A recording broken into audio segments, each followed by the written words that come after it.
ഇന്ന് നമ്മൾ ചർച്ച ചെയ്യുന്നത് സാധാരണ കേസുകളിൽ നിന്നും തികച്ചും വ്യത്യസ്തമായ ഒന്നാണ്. ഒരാളുടെ ജീവിതം തകർക്കാൻ മറ്റൊരാൾക്ക് എത്രത്തോളം ക്രൂരമാകാൻ കഴിയും എന്നതിൻ്റെ ഞെട്ടിക്കുന്ന ഉദാഹരണമാണിത്. സ്റ്റോക്കിങ്ങും ഹെറാസ്മെൻറ്റും എങ്ങനെ ഒരു നിരപരാധിയെ മരണത്തിൻ്റെ വക്കിലെത്തിച്ചു എന്ന് നമുക്ക് നോക്കാം. വെറും നിസ്സാരമായ ലാഭത്തിനു വേണ്ടി ഒരാൾ മറ്റൊരാളെ ഇല്ലാതാക്കാൻ ശ്രമിച്ച കഥയാണിത്. നമുക്ക് നോക്കാം. ദ ഡാർക്ക് സൈഡിലേക്ക് സ്വാഗതം. കഥ തുടങ്ങുന്നത് 2016 ജനുവരിയിലാണ്. ദക്ഷിണ കാലിഫോർണിയയിൽ താമസിച്ചിരുന്ന Angela Maria Connell Ian Diaz എന്ന US മാർഷലിനെ ഒരു ഡേറ്റിംഗ് ആപ്പ് വഴി പരിചയപ്പെട്ടു. ഇരുവരും മുൻപത്തെ ബന്ധങ്ങളിൽ നിന്നും മോചിതരായവരായിരുന്നു. ഇവരുടെ ബന്ധം വളരെ വേഗത്തിലാണ് വളർന്നത്.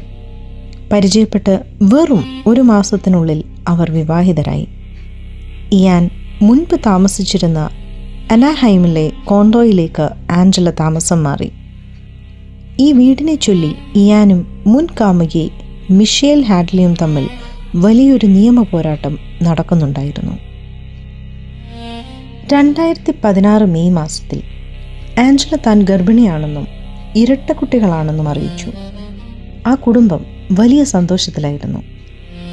എന്നാൽ ആ സന്തോഷം അധികം നീണ്ടു നിന്നില്ല. ആ മാസം തന്നെ ഇയാന് മിഷേലിൻ്റെ പേരിൽ വിചിത്രമായ ഇമെയിലുകൾ ലഭിക്കാൻ തുടങ്ങി. നീ എന്നെ ചതിച്ചു, നീ ദൈവത്തിനെതിരെ പാപം ചെയ്തു എന്നൊക്കെയായിരുന്നു സന്ദേശങ്ങൾ. മിഷേലാണ് ഇതിനു പിന്നിലെന്ന് അവർ ഉറച്ചു വിശ്വസിച്ചു. താമസിയാതെ ആഞ്ചലയ്ക്കും ഭീഷണി സന്ദേശങ്ങൾ വന്നു തുടങ്ങി. നീ ആദമിൻ്റെ ആദ്യ ഭാര്യയായ ലിലിത്തിനെ പോലെയാണ്, നിന്നെ ഞങ്ങൾ നശിപ്പിക്കും എന്നായിരുന്നു ഭീഷണിയുടെ സ്വഭാവം. ആഞ്ചല തിരിച്ചൊരു സന്ദേശം അയച്ചു. മിഷേൽ ഹാഡ്ലി, എന്നെ ശല്യം ചെയ്യുന്നത് നിർത്തുക. എന്നാൽ ഇത് കാര്യങ്ങൾ കൂടുതൽ വഷളാക്കുകയാണ് ചെയ്തത്. മിഷേലിൻ്റെ പേരിൽ വന്ന സന്ദേശങ്ങൾ കൂടുതൽ ക്രൂരമായി മാറി. നിന്റെ കുട്ടികളെ ഞങ്ങൾ മോഷ്ടിക്കും, അവർ മരിക്കുന്നത് ഞങ്ങൾ നോക്കി നിൽക്കും എന്നുവരെ ആഞ്ചലയ്ക്ക് ഇമെയിലുകൾ ലഭിച്ചു. ഇതിനൊപ്പം തന്നെ ഭീകരമായ ചിത്രങ്ങളും സന്ദേശങ്ങളോടൊപ്പം ഉണ്ടായിരുന്നു. ഇത് കണ്ട ആഞ്ചലയും ഇയാനും വല്ലാതെ ഭയപ്പെട്ടു. ജൂൺ 1 തീയതി ഇവർ മിഷേലിനെതിരെ ഒരു റിസ്ട്രെയിനിങ് ഓർഡർ ഫയൽ ചെയ്തു. പോലീസ് മിഷേലിനെ കണ്ട് ഇത് കൈമാറി. എന്നാൽ താൻ ആഞ്ചലയെ അറിയില്ലെന്നും സന്ദേശങ്ങൾ അയച്ചിട്ടില്ലെന്നും മിഷേൽ പറഞ്ഞു. പക്ഷേ പോലീസ് അത് വിശ്വസിച്ചില്ല. ഏതാനും ദിവസങ്ങൾ കഴിഞ്ഞപ്പോൾ ആഞ്ചലയ്ക്ക് മറ്റൊരു ഞെട്ടിക്കുന്ന വിവരം ലഭിച്ചു. അവളുടെ പേരിൽ ക്രേഗ് ലിസ്റ്റിൽ വ്യാജ പരസ്യങ്ങൾ വന്നിരുന്നു. അപരിചിതരായ പുരുഷന്മാരെ വീട്ടിലേക്ക് വിളിച്ചു വരുത്തി തന്നെ ലൈംഗികമായി ആക്രമിക്കാൻ ആഹ്വാനം ചെയ്യുന്നതായിരുന്നു ആ പരസ്യങ്ങൾ. മിഷേൽ തന്നെ കൊടുക്കാൻ വേണ്ടി ചെയ്യുന്നതാണെന്ന് ആഞ്ചല പോലീസിനോട് പരാതിപ്പെട്ടു. ഭീഷണി സന്ദേശങ്ങൾ അവസാനിച്ചില്ല. ജൂൺ മാസത്തിൽ ആഞ്ചല പോലീസിനെ വിളിച്ച് മറ്റൊരു ഞെട്ടിക്കുന്ന പരാതി നൽകി. താൻ പാർക്കിംഗ് ഗ്യാരേജിൽ നിൽക്കുമ്പോൾ ഒരാൾ തന്നെ ആക്രമിച്ചു എന്നതായിരുന്നു ആഞ്ചലയുടെ മൊഴി. പോലീസ് എത്തുമ്പോൾ ആഞ്ചലയുടെ വസ്ത്രങ്ങൾ കീറപ്പെട്ട നിലയിലായിരുന്നു. അവളുടെ കഴുത്തിലും നെഞ്ചിലും മുറിവുകളും കണ്ണുകളിൽ ചതവുകളും ഉണ്ടായിരുന്നു. മിഷേൽ അയച്ച ആൾക്കാരാണ് തന്നെ ഉപദ്രവിച്ചതെന്ന് ആഞ്ചല ഉറപ്പിച്ചു പറഞ്ഞു. ഇതോടെ പോലീസ് മിഷേൽ ഹാഡ്ലിയെ അറസ്റ്റ് ചെയ്യുകയും അവളുടെ ഫോണും ലാപ്ടോപ്പും പിടിച്ചെടുക്കുകയും ചെയ്തു. അന്ന് രാത്രി മിഷേൽ ജയിലിൽ കഴിഞ്ഞു. മിഷേൽ ജാമ്യത്തിലിറങ്ങിയതിന് തൊട്ടു പിന്നാലെ വീണ്ടും ഇമെയിലുകൾ വരാൻ തുടങ്ങി. ഇത്തവണ കൂടുതൽ പുരുഷന്മാർ ആഞ്ചലയുടെ വീട്ടിലേക്ക് ലക്ഷ്യമാക്കിയെത്തി. ഒരിക്കൽ 17 വയസ്സുള്ള ഒരു പയ്യൻ ആഞ്ചലയുടെ വീടിന് പുറത്തെ കുറ്റിക്കാട്ടിൽ ഒളിച്ചിരിക്കുന്നത് പോലീസ് കണ്ടെത്തി. ആഞ്ചലയെ ലൈംഗികമായി ആക്രമിക്കാനാണ് താൻ വന്നതെന്ന് അവൻ സമ്മതിച്ചു. ഇതോടെ കാര്യങ്ങൾ കൈവിട്ടുപോയി. മിഷേലിനെതിരെ വധശ്രമം ഉൾപ്പെടെയുള്ള 10 ഗുരുതരമായ വകുപ്പുകൾ ചുമത്തി വീണ്ടും ജയിലിലടച്ചു. $1 മില്യൺ കോടതി നിശ്ചയിച്ച ജാമ്യത്തുക. മാധ്യമങ്ങൾ മിഷേലിനെ ഒരു ഭീകരരൂപിയായി ചിത്രീകരിച്ചുകൊണ്ടിരുന്നപ്പോൾ മിഷേലിനെ അറിയാവുന്നവർക്ക് ഇത് വിശ്വസിക്കാനായില്ല. കാലിഫോർണിയയിലെ ഒരു സാധാരണ കുടുംബത്തിൽ ജനിച്ച മിഷേൽ പഠനത്തിൽ മിടുക്കിയായ ഒരു പെൺകുട്ടിയായിരുന്നു. 2013 ഇയാൻ ഡയസിനെ പരിചയപ്പെടുന്നത്. ഇയാൻ തുടക്കത്തിൽ വളരെ മാന്യനായാണ് പെരുമാറിയത്. ന്യൂയോർക്കിലെ മഞ്ഞുവീഴ്ചയുള്ള ഒരു രാത്രിയിൽ വെച്ച് അയാൾ മിഷേലിനോട് വിവാഹാഭ്യർത്ഥന നടത്തി. ഒരു സിനിമാ കഥ പോലെ മനോഹരമായിരുന്നു അവരുടെ പ്രണയത്തിൻ്റെ തുടക്കം. എന്നാൽ വിവാഹ നിശ്ചയം കഴിഞ്ഞതോടെ ഇയാൻ തൻ്റെ യഥാർത്ഥ മുഖം പുറത്തെടുത്തു. മിഷേലിൻ്റെ വസ്ത്രധാരണം മുതൽ ജോലി വരെ അയാൾ നിയന്ത്രിച്ചു. അവൾക്കിഷ്ടപ്പെട്ട ജോലി ഉപേക്ഷിക്കാൻ അയാൾ അവളെ നിർബന്ധിച്ചു. അതിലുപരി വിചിത്രവും ഭയാനകവുമായ ലൈംഗിക താൽപ്പര്യങ്ങൾക്ക് വഴങ്ങാൻ അയാൾ അവളെ നിർബന്ധിച്ചിരുന്നു. ഒരിക്കൽ ക്രേഗ്ലിസ്റ്റ് വഴി ഒരാളെ വീട്ടിൽ വിളിച്ചു വരുത്തി മിഷേലിനെ ലൈംഗികമായി പീഡിപ്പിക്കാൻ ഇയാൻ സൗകര്യമൊരുക്കി. ആ ക്രൂരമായ സംഭവത്തിന് ഇയാൻ സാക്ഷിയായി നിൽക്കുകയും അത് റെക്കോർഡ് ചെയ്യുകയും ചെയ്തു. ആ രാത്രി മിഷേൽ അനുഭവിച്ച വേദനയും അപമാനവും വിവരിക്കാനാവാത്തതായിരുന്നു. 2015 ഓഗസ്റ്റിൽ ഇയാൻ്റെ പീഡനങ്ങളിൽ നിന്നും മിഷേൽ എങ്ങനെയോ രക്ഷപ്പെട്ട് സ്വന്തം വീട്ടിലെത്തി. എന്നാൽ അവർ ഒന്നിച്ചു വാങ്ങിയ വീടിൻ്റെ കാര്യത്തിൽ തർക്കം ബാക്കിയുണ്ടായിരുന്നു. ഈ വീട് തട്ടിയെടുക്കാൻ ഇയാൻ തീരുമാനിച്ചു. ഇതിനിടയിലാണ് ആഞ്ചല കേണൽ ഇയാൻ്റെ ജീവിതത്തിലേക്ക് വരുന്നത്. മിഷേലിനെ പൂർണ്ണമായും നശിപ്പിക്കാൻ ഇയാനും ആഞ്ചലയും ചേർന്ന് ഒരു വലിയ ചതിക്കുഴി ഒരുക്കി. ആഞ്ചലയ്ക്ക് വരുന്ന ഇമെയിലുകൾ മിഷേൽ അയക്കുന്നതല്ലെന്നും അത് ആഞ്ചല തന്നെ അയക്കുന്നതാണെന്നും അപ്പോഴും പോലീസിന് മനസ്സിലായിരുന്നില്ല. ഇയാനും ആഞ്ചലയും തമ്മിലുള്ള വിവാഹം നടക്കുമ്പോഴും ഇയാനും മിഷേലും ചേർന്ന് വാങ്ങിയ കോണ്ടോയുടെ കാര്യത്തിൽ കോടതിയിൽ തർക്കം നടക്കുകയായിരുന്നു. കോടതി വിധി പ്രകാരം ഇയാന് ആ വീട് സ്വന്തമാക്കണമെങ്കിൽ മിഷേലിന് പണം നൽകേണ്ടതുണ്ടായിരുന്നു, അല്ലെങ്കിൽ വീട് വിൽക്കണം. എന്നാൽ ഏഞ്ചല ഗർഭിണിയാണെന്ന് അവകാശപ്പെട്ടതോടെ ആ വീട്ടിൽ തന്നെ തുടരാൻ അവർ തീരുമാനിച്ചു. മിഷേലിനെ കുറ്റവാളിയായി ചിത്രീകരിച്ചാൽ അവൾക്ക് വീടിന്മേലുള്ള അവകാശം നഷ്ടപ്പെടുമെന്ന് ഇയാൻ കരുതി. മിഷേൽ അയച്ചു എന്ന് പറയപ്പെടുന്ന ബൈബിൾ വചനങ്ങളുള്ള ഇമെയിലുകൾ വാസ്തവത്തിൽ ഏഞ്ചലയും ഇയാനും ചേർന്ന് പ്ലാൻ ചെയ്തതായിരുന്നു. മിഷേൽ പോലീസിനോട് ആവർത്തിച്ചു പറഞ്ഞു തനിക്ക് ആഞ്ചലയെ അറിയില്ലെന്നും താൻ സന്ദേശങ്ങൾ അയച്ചിട്ടില്ലെന്നും.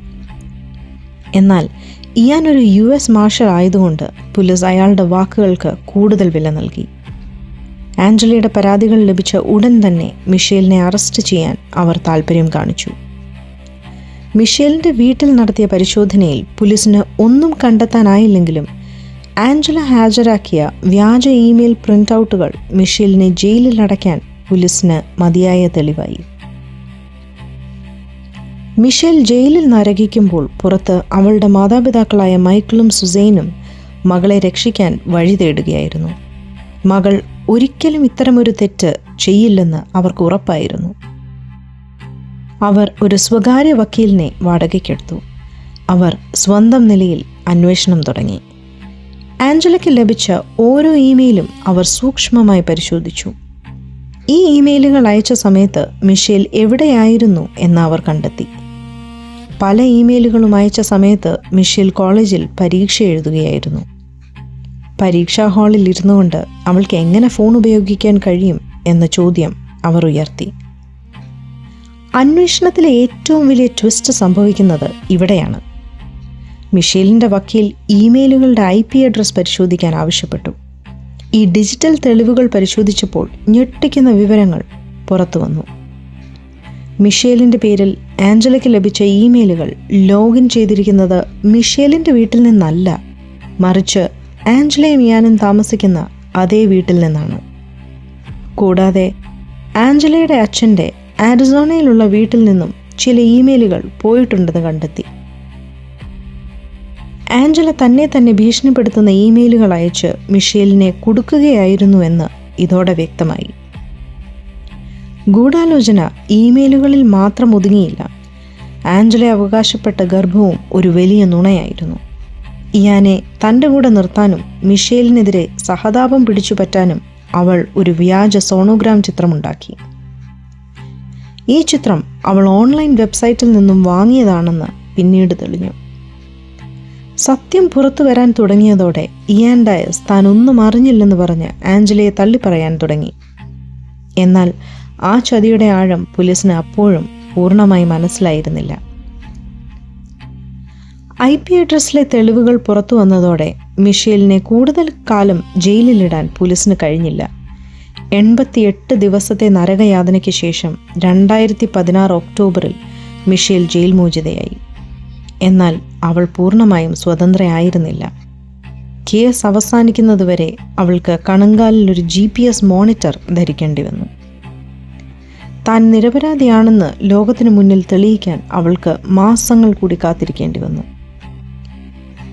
2017 ജനുവരിയിൽ ആഞ്ചല കോണലിനെ പോലീസ് അറസ്റ്റ് ചെയ്തു. ആഞ്ചലയുടെ ജീവിതം നുണകൾ കൊണ്ട് കെട്ടിപ്പടുത്തതായിരുന്നു എന്ന് അന്വേഷണത്തിൽ ബോധ്യപ്പെട്ടു. അവൾ മുൻപും പലരെയും ഇത്തരത്തിൽ പറ്റിച്ചിട്ടുണ്ട്. ക്യാൻസർ ആണെന്ന് നുണ പറഞ്ഞ് പണം തട്ടാനും വ്യാജ ഗർഭങ്ങൾ കാട്ടി പുരുഷന്മാരെ വഞ്ചിക്കാനും അവൾക്ക് യാതൊരു മടിയും ഉണ്ടായിരുന്നില്ല.